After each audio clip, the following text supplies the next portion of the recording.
Same ஏஜ்ல இருக்கிற ஒரு பொண்ணோட டெட் பாடி கிடைச்சு கூட இது அங்கிதாவா இருக்குமோ என்கிற டவுட் சிஓடி டீமுக்கு வரல. ஏன்னா அவங்கள பொறுத்த வரைக்கும் அங்கிதா அது ஒரு ஜஸ்ட் ஒரு மிஸ்ஸிங் கேஸா தான் இருந்து போலீஸ் கூட இதை வந்து ஒரு மிஸ்ஸிங் கேஸ் என்கிற ஒரு பர்ஸ்பெக்டிவ்லயே கேஸை முன்னாடி எடுத்துன்னு போறாங்க. கேஸோட இனிஷியல் ஸ்டேஜ்ங்கிறதுனாலே அனிதாவோட கால் ரெக்கார்ட்ஸ் எடுத்து பாக்குறாங்க.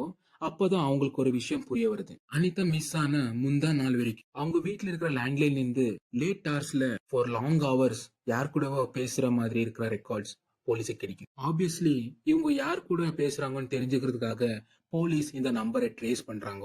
அப்பதான் அவங்களுக்கு தெரிய வருது இது வந்து மடிக்கேரியில் இருக்கிற ஸ்ரீதரோட நம்பர். இந்த லீடை ஃபாலோ பண்ணி போலீஸ் ஸ்ரீதரை கொஸ்டின் பண்றாங்க.